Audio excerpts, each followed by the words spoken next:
So he Yes. did what he did now. Um, there was a 8-year-old boy named James Phipps. Okay, so on his hand, what he did, he collected some matter of a smallpox virus and he rubbed it on his hand, and he found that now he was immune to. I was talking about like cowpox. Yeah, he took some viruses of cowpox and rubbed on his hand, and now he found that he was immune to smallpox. Okay. Now, we also learned about this thing that how vaccines basically work. Can you explain how vaccines work? Yeah, explain how vaccines work. So can you repeat the question? Explain how vaccines work.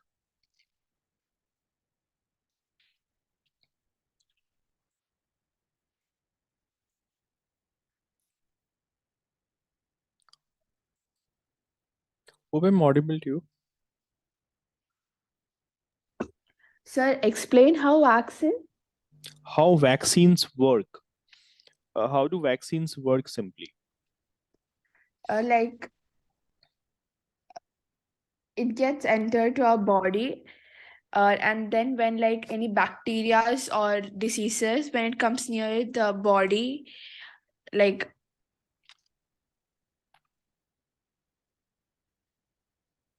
Yes.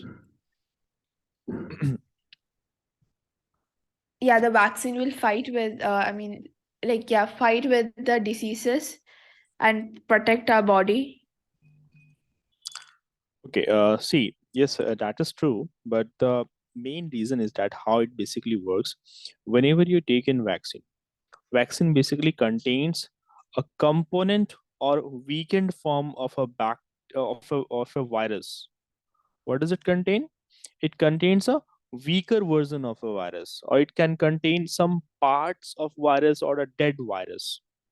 Huh? So we are taking vaccines which contain dead or weakened version of viruses or some parts of viruses. We are not taking in the actual virus so that we don't become very sick. We don't become seriously sick. So we would be taking that. Yes, Jeffrey, how are you? So let everyone join, then we'll be discussing this. Yeah. How is everyone? Ibrahim, Jeffrey, how are you guys doing? Jeffrey, turn on your mic. Yes, Ibrahim. Yes, Everyone turn on their cameras. Vaika, Ibrahim, you guys are required to turn your cameras on in the class.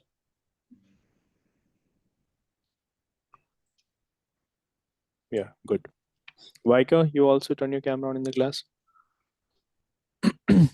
Okay, so we had learned about different groups of microorganisms so far. Moments ago, you guys joined. Moments ago, we were talking about vaccines. We were revisiting this concept and learning some important things. So I asked a question to Vaika, and I'm asking this question to everyone. Explain how vaccines work. Like we people have taken COVID-19 vaccines. People have take when they child in particularly children's in Asiatic countries, they are given polio viruses. So how does it basically work, and what does a vaccine basically contain?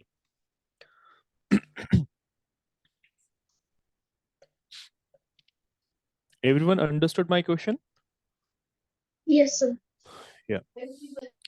Yes, Aisha, how are you?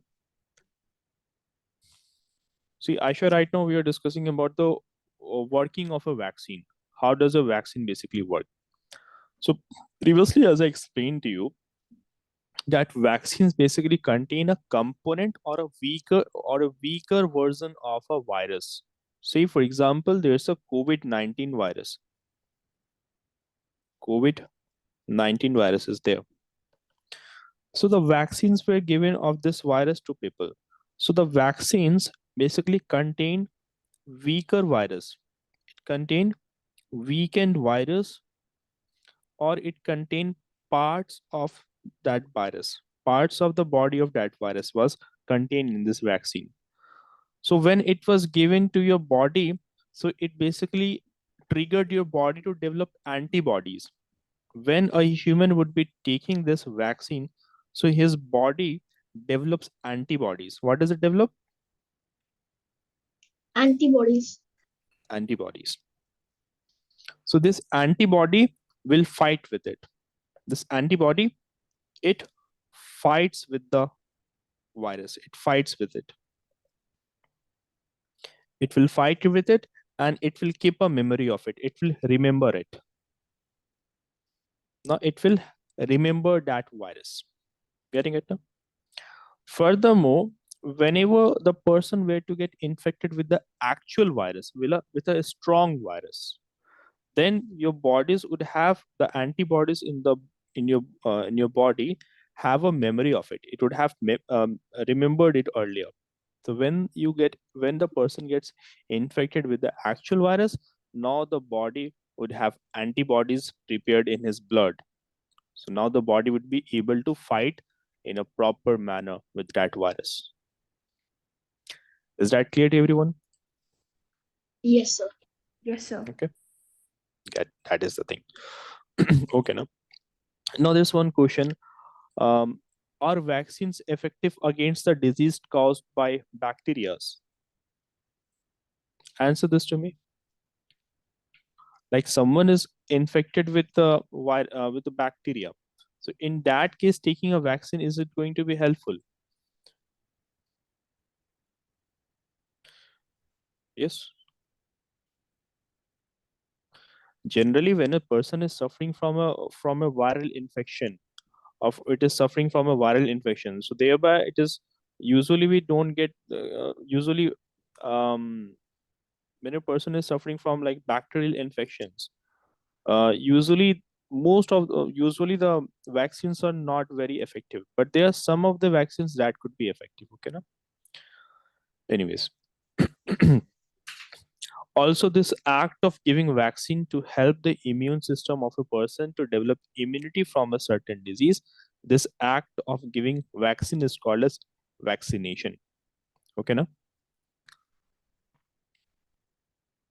So hope that is clear to everyone. Okay. Look at this question. Which of the following is a disease caused by protozoans?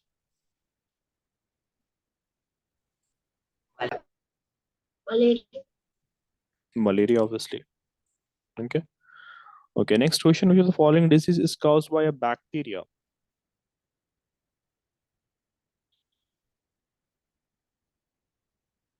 So Tuberculosis. Very good. Some plants have nitrogen-fixing bacteria present in their root nodules. What are these bacteria called as? Rhizobium. Bacteria. Very good. Okay. In order to take precautionary steps to control dengue, we must take measures to stop the breeding of which mosquito? This mosquito. Anopheles. No, we are going to learn about this dengue in a moment. But Anopheles mosquitoes are only known to transmit the malaria parasite, that is protozoans. Plasmodium is only being transmitted with the by this Anopheles mosquito. Okay, now. So this spreads malaria only. There's a mosquito by the name of Aedes mosquito. Okay, so that is known to spread the dengue virus. Okay. Also, dengue is a virus. No, dengue is spread by a virus, while malaria is caused by a protozoan. Keep that in mind. Malaria and dengue, both of these are different from each other in this way that malaria is caused by a parasitic protozoan called as Plasmodium, while dengue is caused by a virus. So keep that in mind. Okay. Furthermore, let us understand where do microorganisms live. In the beginning, also we did learned about this thing that microorganisms would be found to be living in almost it would be found living in almost everything. Can be found to be living in almost every environment, whether it be soil, whether it be water, whether it be in the air.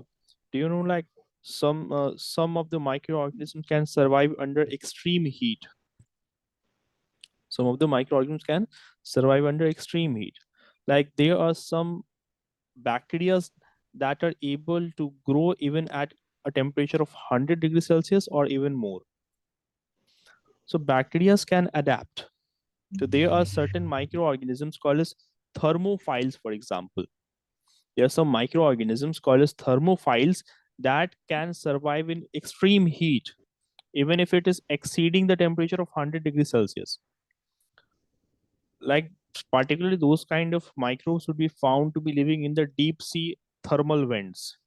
You know about hot water springs? Hot water springs. Have you seen a hot water spring, or you know what it is? Yes, Jeffrey, Aisha, Ibrahim, Weiger. Have you heard of hot water springs? So So can you you repeat it? hot water springs. Hot water springs. Like heated groundwater would come to the surface of Earth.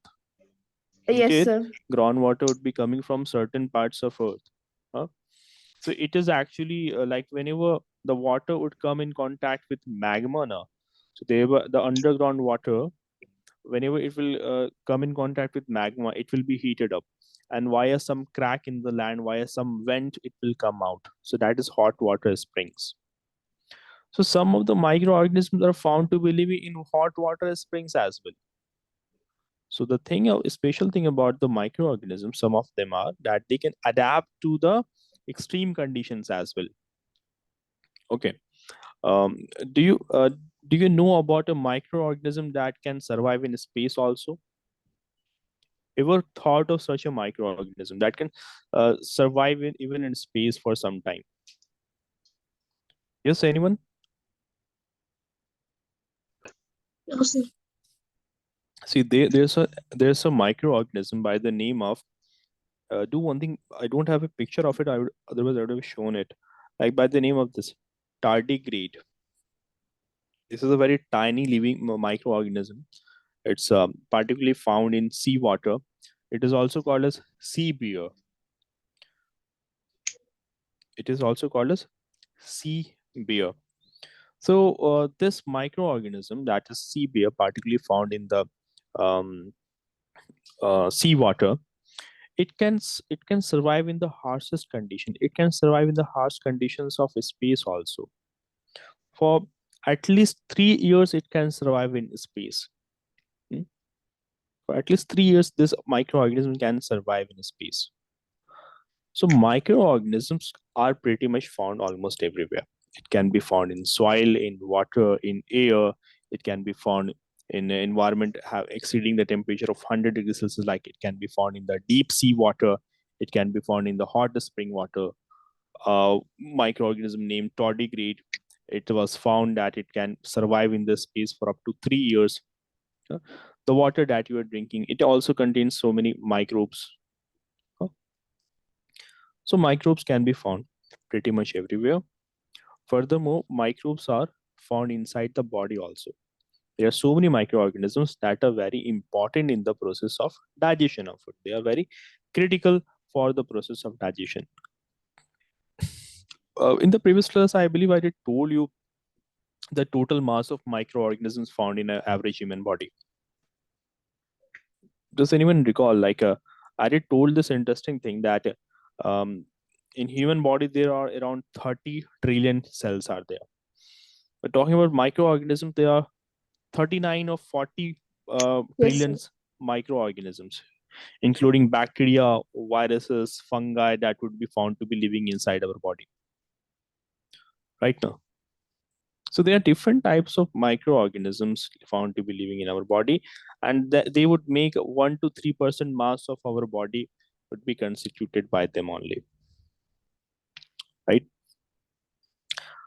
So there are good microbes, there are bad microbes found to be living inside the human body also.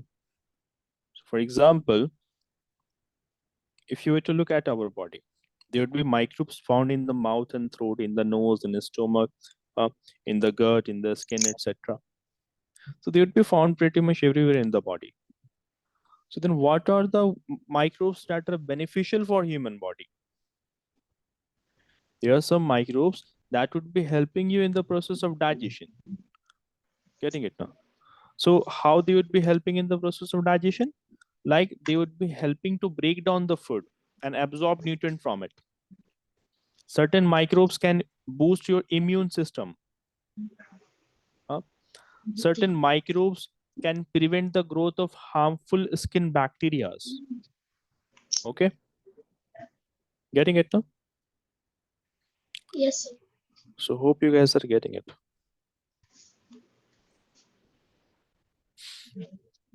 So far, if we can summarize the uses of microorganisms, what are the harmful impacts of microbes, we can conclude it in this manner.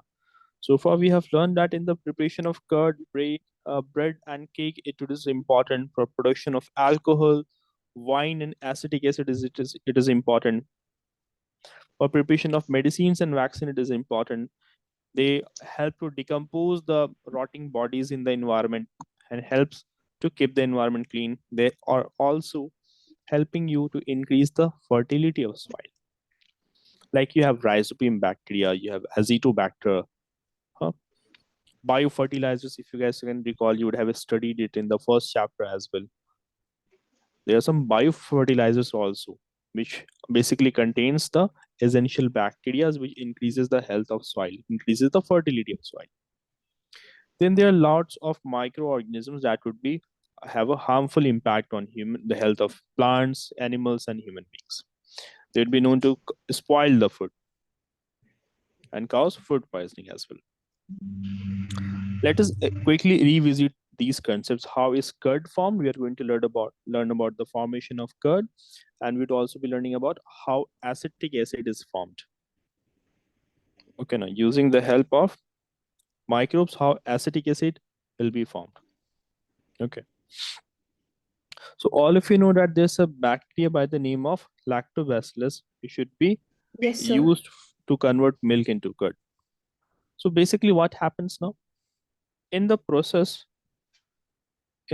what is happening? You have taken, let us say, you have milk. You yourself can also prepare curd. What you can do, you have to simply take milk that is lukewarm, neither too warm, neither too cold. It should be having a normal temperature called as lukewarm. Getting it, Aisha? Then add some curd to it. Then later on, the whole milk turns into curd. Basically, what is happening here? Milk contains a protein called as lactose. It contains a protein called as lactose. And curd contains a bacteria called as lactobacillus. So upon addition of this curd, in just a tiny amount of curd into this milk, this lactose is converted into lactic acid. This is converted into lactic acid, and hence the whole milk turns into curd. Also, you guys tell me, is it a physical or a chemical change? Yes, Ibrahim? Chemical change. Chemical change, because a new substance is formed. Yes, sir. So this is basically happening. The milk is normally we say milk converts into curd upon addition of curd. But actually what is happening, a protein called as lactose is found in the milk. It gets converted into an acid. That's why you taste milk and you taste curd. The taste is different. Like it tastes sour. Curd is sour in taste. Okay, now. Then right now we are only learning about uses of microorganisms. Okay, now. Then learning about what is fermentation, who discovered fermentation, and how do we use fermentation in daily life. So fermentation in general, we see that it's the process by which the yeast converts sugar into alcohol. Yeast would be converting sugar into alcohol. So generally what happens, talking about its history, first of all, you should know about the person also, um, who basically developed the process of fermentation. So there was a person by the name of Pasteur, Louis Pasteur to be specifically. Louis Pasteur was the name of the person.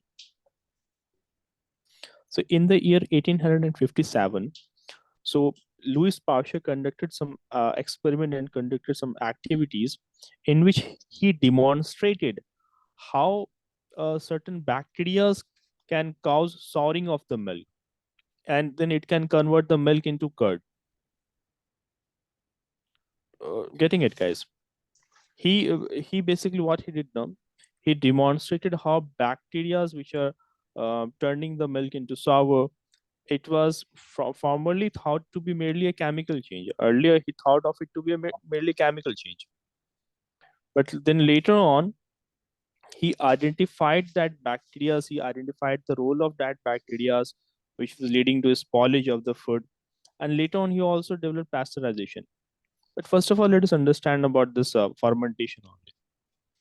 Fermentation, as I said, that it's the process of conversion of sugar into alcohol by the action of yeast, and it was discovered by Louis Pasteur in the year 1857. Is that much clear to everyone? Yes, sir. So Okay. can you repeat it again? Yeah. See, in the definition, it is saying that it's the process by which yeast converts sugar into alcohol. That's a general thing, but it's in this process yeast can convert glucose not just into alcohol, but it can be converted into acids also, like it can be converted into acetic acids also. This process of fermentation, like Louis Pasteur, while he was doing this activity, so he did this activity only with the help of yeast only. But nowadays, how do we define fermentation? We say that it's a process in which microorganisms converts sugar into acids, into alcohol, into acids, and it can convert it into alcohol also. Yes, sir. You Okay, guys sir. getting it what I'm saying? Yes, sir. Okay, now so not just into acid, but into not just into alcohol, but into acids also. So you'd be learning about fermentation where acid will be produced. So look at this equation first of all. So you have taken some sugar and you have added some yeast to it. Yeast is a fungi, or is it an alga, or is it a protozoa? What is it? Fungi. And in absence of oxygen, what is happening here? In the absence of oxygen, this yeast will break it down and it will convert it into alcohol, and carbon dioxide gas will be released. So that is the equation for the fermentation in which yeast is being used to produce alcohol and carbon dioxide. Okay. So Okay. it's a process in which microbes is, particularly this one, is breaking it down to release carbon dioxide and alcohol in the absence of oxygen. And how fermentation is happening at the bigger scale, like it's not like you would be taking sugar cubes or sugar crystals directly. So what basically happens now, like how alcohol companies would be manufacturing alcohol, so they would be taking lots of sugary fruits, they would be using lots of sugary fruits in the production of alcohol. Sugary fruits will be used. So fermentation, that would be happening there, like you'd be using fruits, berries, or even honey can be used, or even sap taken from the plants can be used. Hmm? So that it would be used, and sugar would be extracted from it, and then it would be converted into alcohol with the help of this yeast. Getting it now? Then let us learn about this how using fermentation lactic acid is formed. How using fermentation lactic acid is formed. See, it is slightly different from in this manner, that in order to produce lactic acid, um, why the process of fermentation, what you are simply going to do, that now, say you have some sugar substances again. Okay, you have some sugary substances, let us say, and in this, let us say we would be adding some bacteria again in the absence of oxygen. Then you would be getting lactic acid, along with this carbon dioxide gas will also be formed. So just moments ago, as I say, that fermentation is a process in which Generally, microbes would be converting the sugar into alcohol, and it would be converting it into lactic acid also. So hope that is clear to everyone. We were going to learn about diseases too in this class. Did you guys understood about fermentation? Yes, sir. Yes, sir. Okay. One, if we define fermentation, what is fermentation? The process of in the process which the yeast converts the sugar into alcohol is called fermentation. Fermentation. Okay. Then there are going to be different types of fermentations are there. Fermentations are going to be of different type. Like the one which we have particularly studied was the fermentation in which alcohol is formed. Okay, now, but lactic acid fermentation is also there. Lactic acid fermentation is also going to be there. Okay, now let us learn about that in detail, because I believe that question from that can also be asked. Let us learn about lactic acid fermentation. Okay, sir. See, so lactic acid fermentation, in this process, basically, glucose would be converted into lactic acid. And how this process is going, how this process is going to occur, let us understand. So in the process of conversion of sugar into lactic acid, you would be using bacteria, obviously. So bacteria would be used to convert sugar into lactic acid. And in the process of doing so, particularly we can take examples of bacteria like lactic acid bacteria, lactobacillus can be used. Remember moments ago we learned about this one, where a Yes, sir. lactobacillus bacteria would be converting the lactose found in the milk into lactic acid. So Yes, lactic sir. acid bacteria, that is lactobacillus, can convert sugar into lactic acid, and then that is also occurring through fermentation, because this comes also under fermentation. So it's a broad term where glucose or some other components found in the food will be converted into alcohol, or it can be converted into lactic acid also. So that's the thing about it. Furthermore, let us learn about the diseases. Let us learn about the diseases caused by microbes. What are the different type of diseases? First of all, what do you guys understand by disease? What does disease mean? Basically, in general, we say illness of the body. Yes. Yes, sir. So diseases are illness of the body, are basically abnormalities in our body. Should be causing us some discomfort. We should be causing us with some discomfort. Hold on for a minute. Let me have some water. I'll be back in a minute. Okay.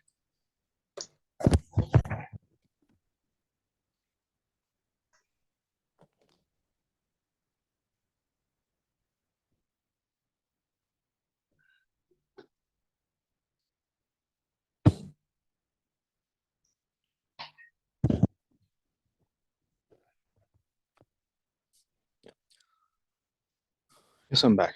So I was saying that moments ago we have learned about some of the important uses of microbes in our daily life. Right now we are going to learn about what are the diseases caused by the microbes. Okay, now. So first of all, you should be able to define what is disease. So disease basically illness of the body. It could be illness not just in the case of humans, but it could be illness of the plants also. It could be right now in which the person would be suffering from discomfort. One or more than one organ might not be working properly, right?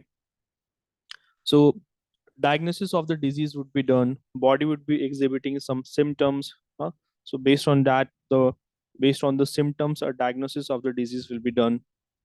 That would be done under the supervision of an experienced physician.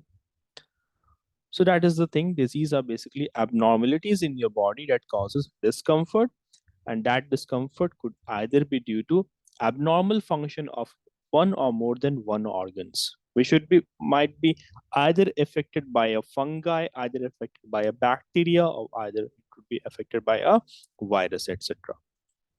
Getting it, guys? Then let us understand about what are the different types of diseases. So they are the type of diseases that can spread from one person to another and diseases that cannot spread from one person to another. Following is the list of some of the common human diseases and the microbes that are causing them. For example, diseases like dysentery or plague or diphtheria, cholera, typhoid, and pneumonia, these are the bacterial disease. Bacteria cause this disease. Getting it? Vaiga, Aisha, Ibrahim, and Jeffrey. Yes, sir. Then some of the diseases that are caused by viruses, they are called as viral diseases, like common cold, mumps, measles, or viral hepatitis, dengue fever, or chikungunya, chickenpox, or poliomyelitis. All these are diseases caused by virus. We are going to look in detail at some of them. What is the name of the virus or bacteria that is causing these diseases? How does it spread? Does it spread from air? Does it spread from water, from contaminated food, or from human fecal matter? We are going to look at some of the important ones only, not all of them. Then diseases like candidiasis, athlete's foot, or ringworm. Remember, we learned about ringworm, right? That Yes, is a sir. fungal disease. Then we learned about diseases like malaria, amoebiasis, African sleeping sickness. You guys remember this one? Or Kala Azar. Yes, sir. So these are the diseases caused by protozoa. Okay.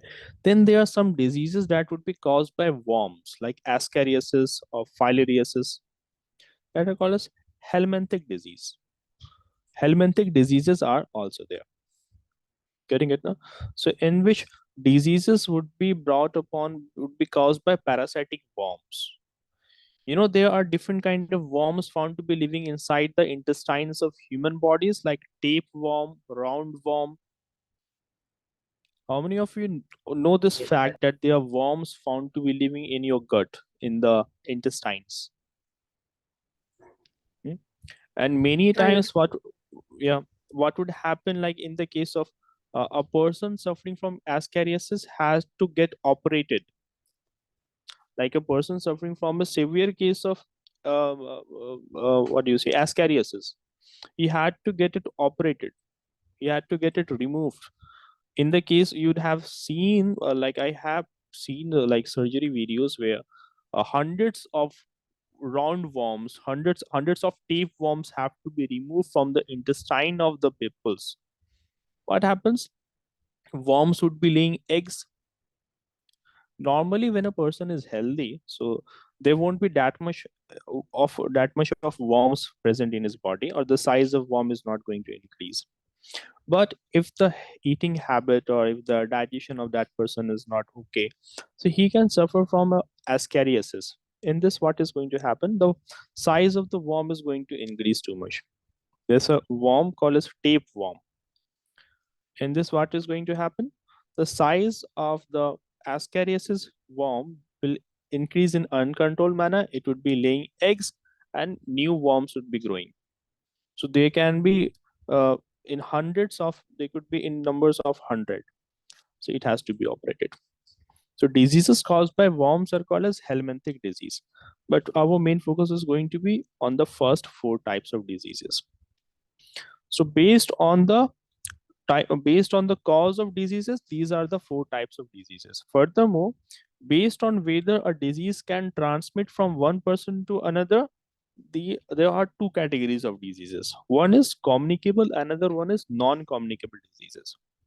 So obviously diseases like malaria, or a person suffering from HIV, or person suffering from chicken pox or smallpox, one should try to um, avoid any contact with them, right?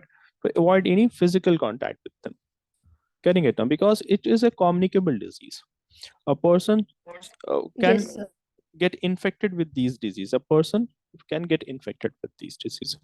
While a person who is suffering from cardiovascular disease, like some heart problems, or from cancer, or from chronic respiratory diseases, or from diabetes, so these are not transmissible. It's not like another person coming in contact with them will be infected with it. Getting it now? So So these are the communicable and non-communicable disease. Let us learn about them a little bit, and then we'll be going back to these four major categories of diseases. First of all, let us learn about the communicable disease. So let us learn what are communicable disease.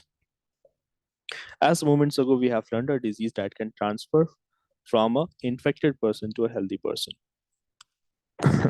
So it can pass on from person to person, and there would be pathogens that would be causing this disease. Pathogens are basically the microbes that cause disease. Pathogens are disease causing microorganisms. Getting it? Okay. Say, for example, there's this waste of an animal over here. So fly would be feeding upon it. The fecal matter, house flies particularly will be feeding upon it. Now see, this house fly were to sit on this food. So thereby house fly would be transferring the disease causing microbes from this fecal matter to this food, isn't it? While the housefly is sitting on this fecal matter, microbes would stick onto their legs and onto their wings, onto their Yes, sir. feathers. So when that housefly is going to sit on this food, so the pathogens, the disease causing microbes will now be transferred to this food. And as this person will eat, also now this food is contaminated now. A food which is infected with pathogens, disease causing microbes. So it is a contaminated food. So when this person would eat this, obviously he's going to suffer from a disease. He will be becoming sick. Getting it now? Yes, sir. So that is Yes. one such way in this disease is transferring. Getting it? Furthermore, see, this disease like malaria, for example, malaria, there's an infected mosquito in his blood or in his body. Let us say the malaria parasite, that is which is the malarial parasite, by the way. Name of malarial parasite? It's mosquito. I'm asking about the parasite, not the transmitter, not the carrier of the disease. Remember about the plasmodium? See, moments Yes, sir. previously we learned about it. Last morning. Plasmodium, isn't it?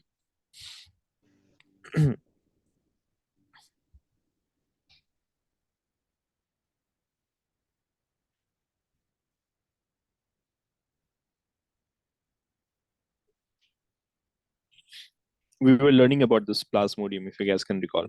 Plasmodium, as we discussed previously. So this mosquito is infected with the plasmodium parasite. So it is there in his body.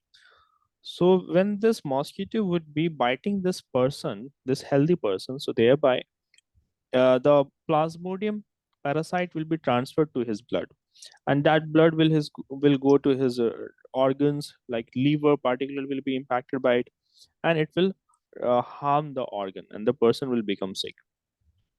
Right now. Furthermore, there's a second mosquito. Now, if this second mosquito were to, this second mosquito, let us say this is healthy, it is not infected. But if the second mosquito were to bite this infected person, the infection will be transmitted to the body of this mosquito, isn't it? And Yes, sir. when this mosquito will be biting another person, so thereby he would be carrying this infection to another person. Right now. So these are like communicable diseases. Like malaria, it's a communicable disease which can transmit from one person to another. But say that if a person is suffering from diabetes, this lady is suffering from diabetes, and this mosquito were to bite this lady suffering from diabetes, and if this mosquito were to bite another person, will diabetes be transferred to another healthy person? Will that happen? No, sir. Obviously, No, no. sir. That doesn't happen. So hope you guys are getting it. Then Yes, sir. diseases like cardiovascular disease, cancer, or respiratory diseases, or diabetes, Some other types of disease like hypertension, someone is suffering from hypertension or obesity. uh, so those are some of the diseases that are not communicable from one person to another. In short, they're called as NCDs, non-communicable diseases. So hope that is clear to everyone. Okay. Now let us learn about some of the most common diseases spread by the bacteria, viruses, fungi, and protozoa. We are going to right now discuss about these four major groups of diseases.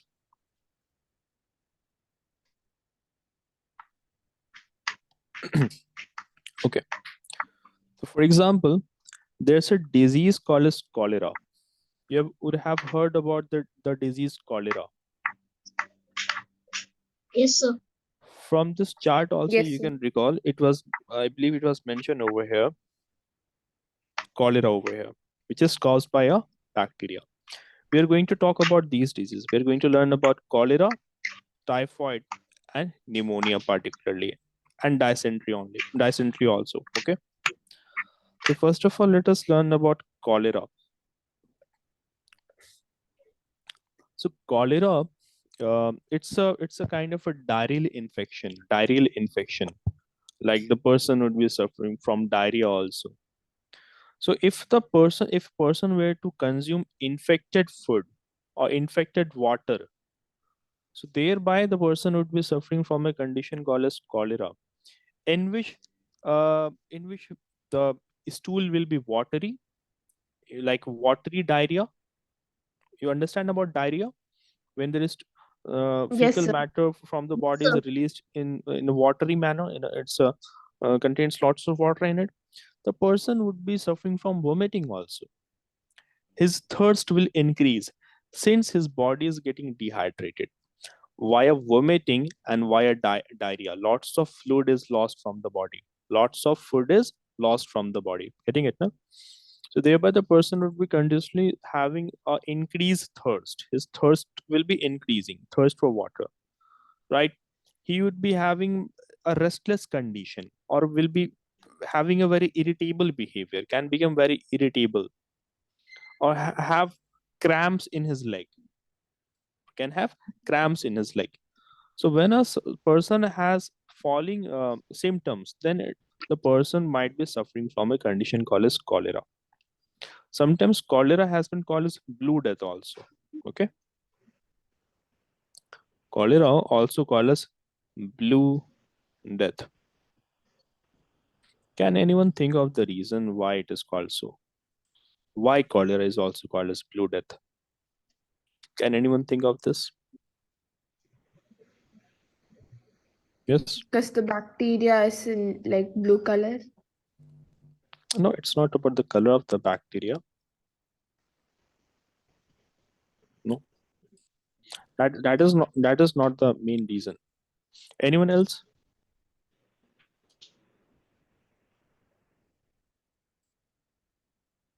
Anyone else? Why cholera is also called blue death? No one? See, basically what would be happening, the Because color. because the person's skin may turn blue. Exactly. That is the reason. When body loses extreme amount of when body loses extreme amount of water, so thereby the person's skin will become bluish in color. That's why it is also called as blue death. Okay, now? Okay. We were talking about the symptoms. So symptoms would be diarrhea. Symptoms would be vomiting. It would be cramps in the legs. It would be increased thirst, weakness, irritability. All these are symptoms of cholera. Then question, which bacteria causes cholera? So there's a bacteria by the name of Vibrio cholerae. What is the name? Vibrio cholerae. Let me take just one more slide to increase the space.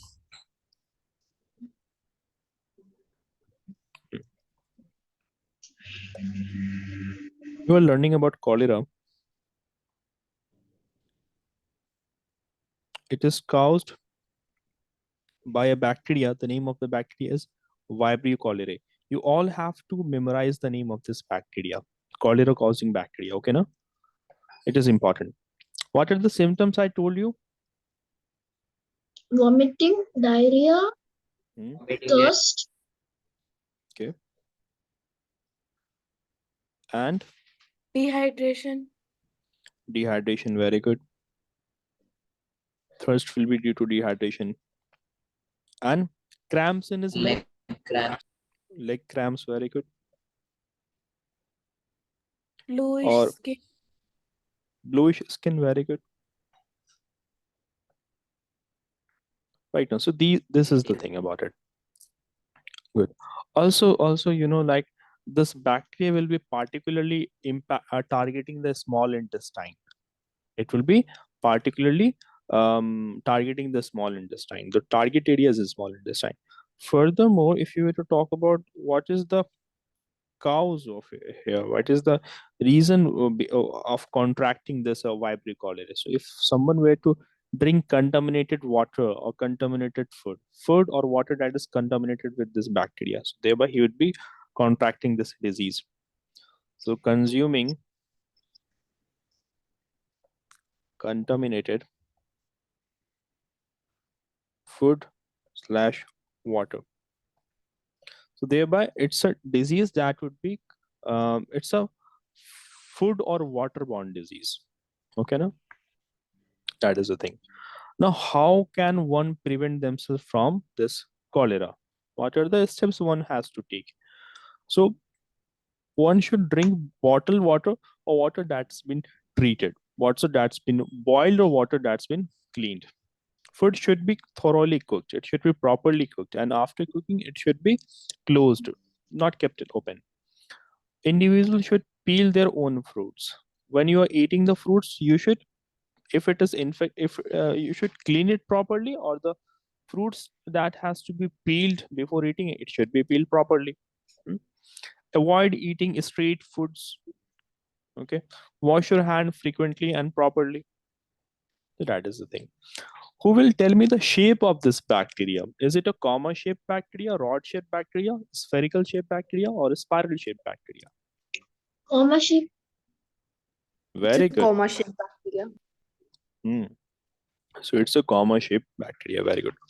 Now let us learn about this typhoid fever. Many of you, some of you might have unfortunately be infected with this typhoid once in a while. Anyone? Good. Let us learn about typhoid fever. So this one is again caused by a bacteria. So in this case, what the person is going to suffer from, the person, one most common thing is that the person, his fever will not go very easily. There would be a prolonged fever. Its fever could last for up to a day, for up to a week. I mean to say, for up to week. Okay, now usually the fever lasts for 2 to 3 days, but in this case, the fever might not be going for 6 to 7 days. It can last for a prolonged period of time. Furthermore, there could be development of white coating on the tongue. The tongue might become a little bit whitish. There could be rashes. Rashes could develop on the body. Mm. Ulcers will be developing in the intestine in some cases. Ulcers can be developing in some cases in severe cases. Another symptoms include fatigue, like headache is going to be there. There would be abdominal pain due to ulcers in the intestine. In severe cases, the stool can be bloody. There could be blood coming out along with the fecal matter. Person would be suffering from weakness. Uh, his urge for his hunger will go down. His appetite will be lost. There will be loss of appetite. Getting it, guys? What I'm trying to say. So first of yes all, sir. let us understand what is the cause. What is the causing microbe? The name of the bacteria. So it is caused by a bacteria named as Salmonella typhi. Okay, now Salmonella typhi is the bacteria that is causing it. Okay, now let us understand about the cause first of all. Like, how does it spread? So it will spread via, it's a waterborne disease. Mainly if someone were to consume a contaminated water, contaminated food also, so thereby it will spread. So consumption of contaminated food and water.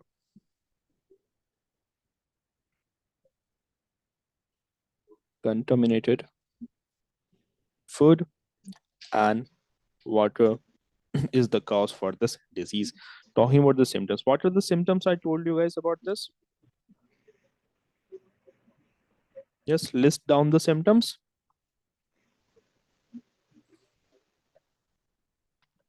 Yes, Ibrahim, Vaiga, Jeffrey, and Aisha, what are the symptoms of this? Take the rashes on the body, Good. ulcers in the stomach, and bloody Yes, stool. no hunger. And Rashes in the body. okay, rashes on body, ulcers No in, hunger. good, and yes, there would be a weakness, obviously. There could be bloody stool in some cases, not in all cases. Okay, now what about fever? Will it go away easily? No. No, So it will No, it be will like stay 1 week. for 1 day. Oh yeah, 1 week. There would be prolonged fever. Right now, also in some cases, the person could be suffering from headache as well. Or most common thing, the person can suffer from constipation or diarrhea. Either constipation or diarrhea. Diarrhea is basically the passage of watery stool from the anus. That is what diarrhea is now. Okay, then what should one do in order to prevent infection from this typhoid bacteria? By the way, look at this. Look at the bacteria. This is how this bacteria looks like. That is Salmonella typhi bacteria. Okay, now. So first thing, if a person is infected from this, he should consult the doctor, take the proper antibiotics, and he should wash his or her hand, often with antiseptic solution, or basically a soap or something, before eating the food or before using the toilet. Also in general, if someone is not infected with this disease, so thereby one should keep their hands clean all the time, before using the toilet, after using the toilet, uh, after eating the food. One should Before eating the food, one should clean their hands. Avoid uh, avoid eating the food from the street. Avoid eating the street foods. Okay, now. So these are the things one should take care of while they are suffering from typhoid fever.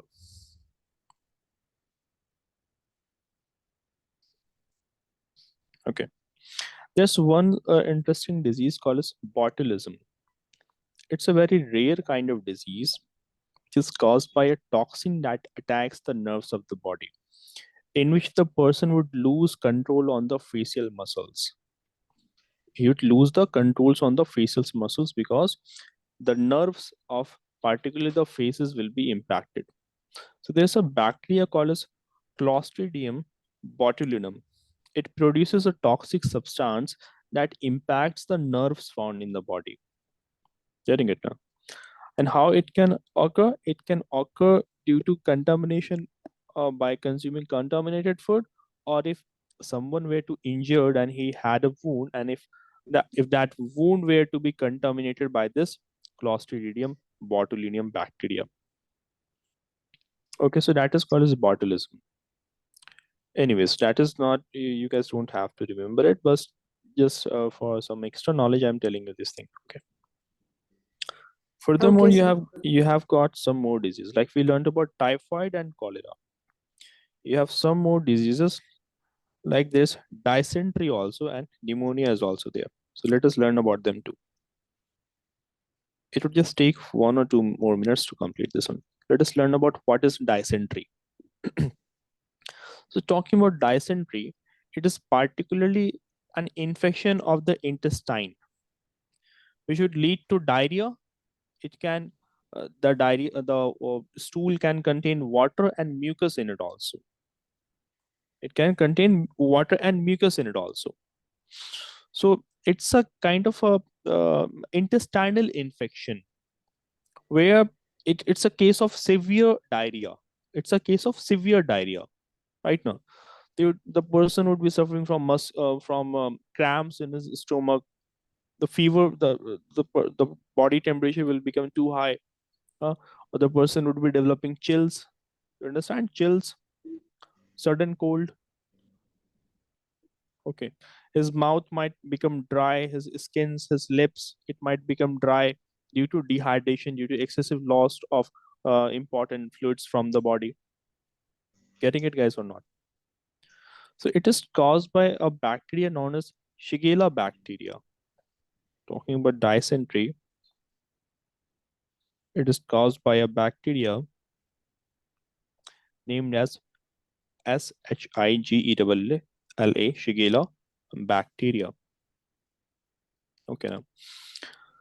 So this is the bacteria that causes this dysentery, in which the person would be suffering from extreme diarrhea. His mouth, his skin, his lips, it will become very dry due to loss of water, due to dehydration. The person might be developing chills. He would be vomiting. He'd be developing cramps in his stomach. Hmm. Getting it, guys? So that is what dysentery is. Also, the fecal matter can contain blood and mucus too. Is that clear to everyone?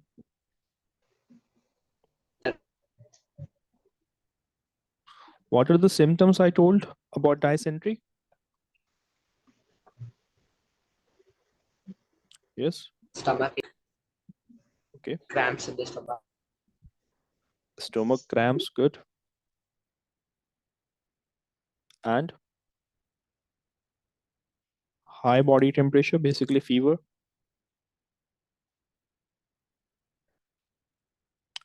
Dehydration. Vomiting. Vomiting, good. Just one moment. Yeah, vomiting is there. And blood and mucus Weight loss. found. Which one? Loss. Weight loss. Yeah, weight loss can also be counted in this too. If this person is suffering from diarrhea for a significant amount of time, like for 10 or 12 days or 2 weeks, then some weight loss can also be seen in this. But So although weakness. that's not the main symptom, weakness is there, good. Blood and mucus in stool. Blood and mucus in stool. Then the question: how to prevent oneself from catching this infection with this virus? So wash your hands with soaps and water after you having using the toilet or before taking in the food, and or one should drink boiled or filter water. One should eat only properly cooked food. The food, while before preparing the food, before cooking the food, it should be properly washed with water. uh, Also avoid contact with the people who have dysentery, because dysentery can get communicated. Dysentery is a communicable disease. Okay, no? So avoid contact with the person suffering from dysentery, because the thing is that it can transmit from, it's a transmissible disease. So one should avoid sharing their personal belongings like towels or utensils, uh, or food with people who have dysentery. So these are the practices one should do. There was one more, pneumonia. Pneumonia is also there, no? So pneumonia is also there, and it particularly targets the lungs. It's a serious infection of the lungs, in which lungs will be lungs. It will suffer from inflammation, or there will be development of pus. Also, pus and water will fill into the lungs. You guys have heard of pneumonia before? Yes.